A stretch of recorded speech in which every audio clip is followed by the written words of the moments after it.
Hi, I'm Calvis Yonerice, and I'm the Director of Business Development at IPS. And in this Can School educational video, we'll be talking about how to make more quality cans. And from a very high level, this is a two-step process. The first step is focusing on making more cans. And at that point, you can begin improving your can quality.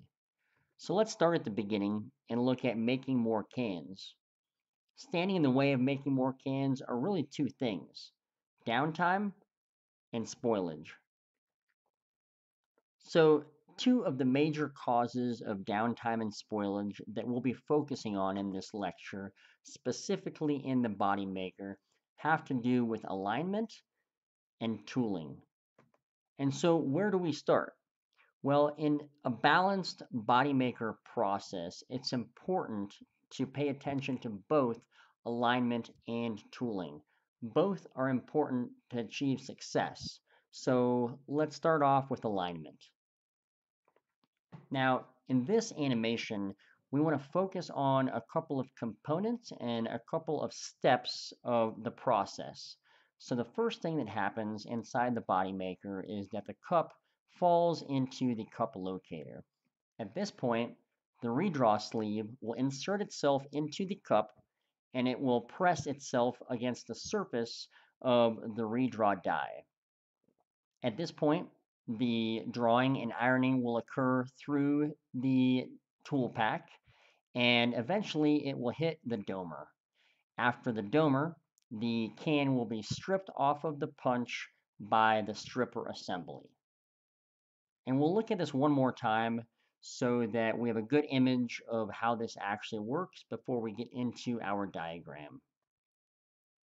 So now that we've seen the animation and we understand how the process works, let's identify a couple of our components because we'll be looking at this diagram more than once during this lecture. So this right here, of course, is the ram. Here's the punch. And at the start of the process, here is the cup locator. Here is the redraw sleeve, the redraw die, the ironing dies, the domer assembly, and the stripper finger assembly. Now, each individual subassembly has its own center line. The ram, the tool pack, the domer assembly, the stripper finger assembly, and the cup locator and redraw sleeve have their own center lines as well. And so the key is matching each of the subassemblies' center lines with the center line of the RAM. So a number of problems that are caused by an out of alignment body maker that we'll review today include necker pleats, fractured domes, cracked flanges, as well as excessive tooling wear. So let's start with necker pleats. Now, necker pleats are caused by dies that are not aligned to the RAM. And when we talk about alignment, it's important to talk about both squareness and concentricity. So because the tool pack has its own center line, when it is not on the same center line as the RAM, what will end up happening is that the metal ironing is not balanced.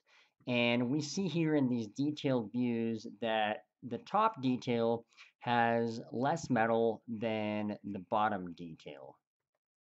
And so this results in top wall variation, which in essence is a wall thickness variation at the top of the can. Now, Sencon is a well-known name in our industry, and they make a great line of reliable and durable products for can inspection. And in this video, we'll be looking at their fully automated Master Series front end gauge. Now, this gauge is capable of measuring dome depth, trim can height, as well as can wall thickness. And the can wall thickness, it's capable of measuring at 12 different heights. And the gauge can be programmed to any customer specifications that is required.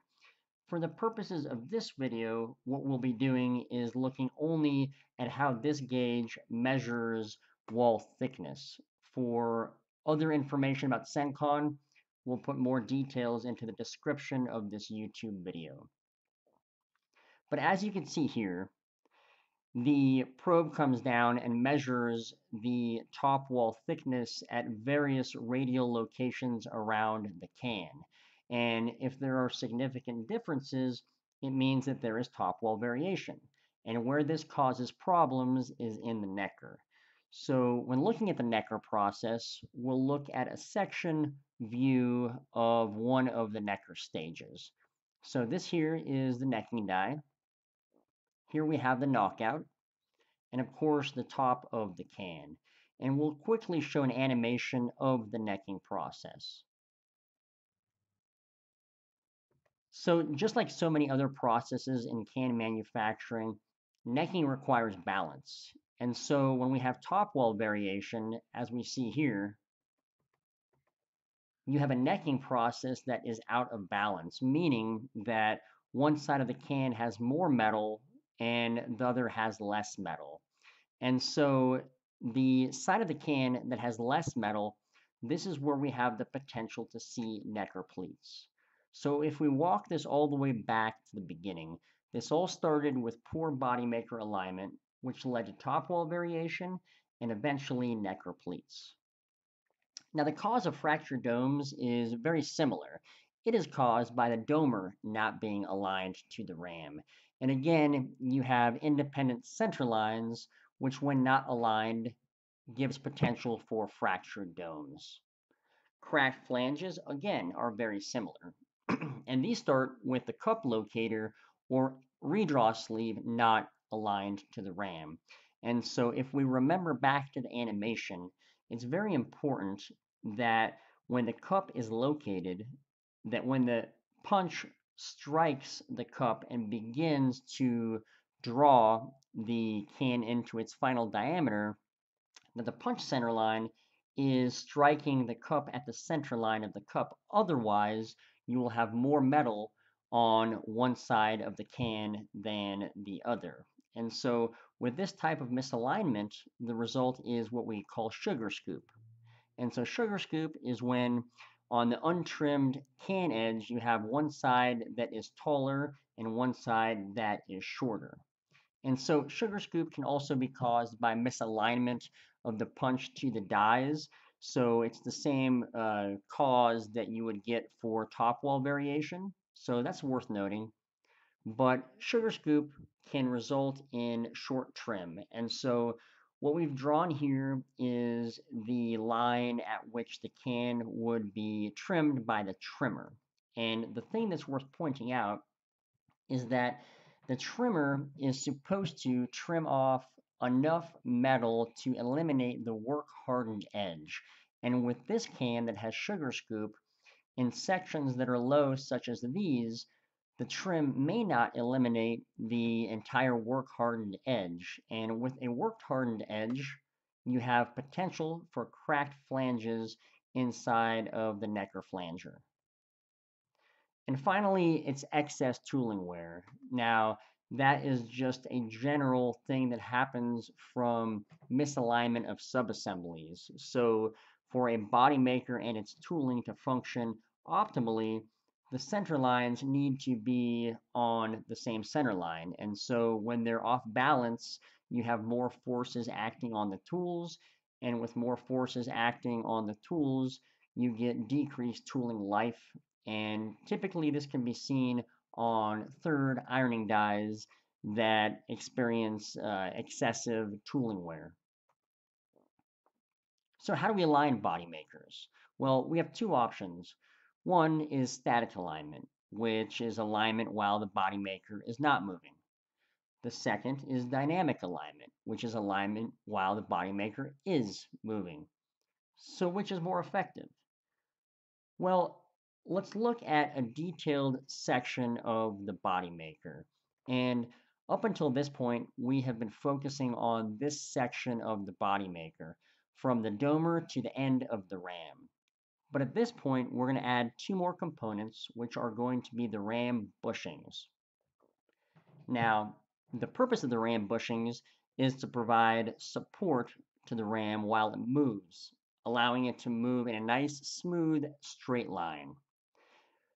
But there's something that I want to point out, which is while the ram is in this position, there is a large distance from the end of the punch and the last support location of the ram bushings. And so what you have is a potential of ram droop. And what this means is that when a body maker is aligned statically, there is a high probability of domer misalignment. And so this is one of the benefits of dynamic alignment over static alignment. The other benefit is that dynamic alignment is simply a more representative look into how a body maker actually acts during its real running conditions.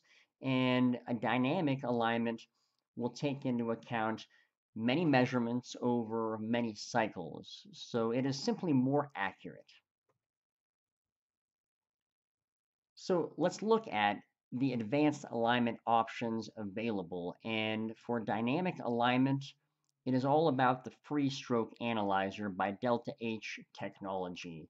Now, this tool works by inserting a gauge ring into the tool pack, after which you close the tool pack and actually run the body maker. And the software that comes with the free stroke analyzer will provide a lot of detailed information about the stroke and the alignment of your body maker. And so on this next screen right here is a good representation of what the free stroke analyzer does for you. And it helps you analyze the forward stroke of the ram. It helps you analyze the dome formation, and it also helps you analyze the return stroke. And so it will actually guide you through the steps you need to take in order to align your body maker.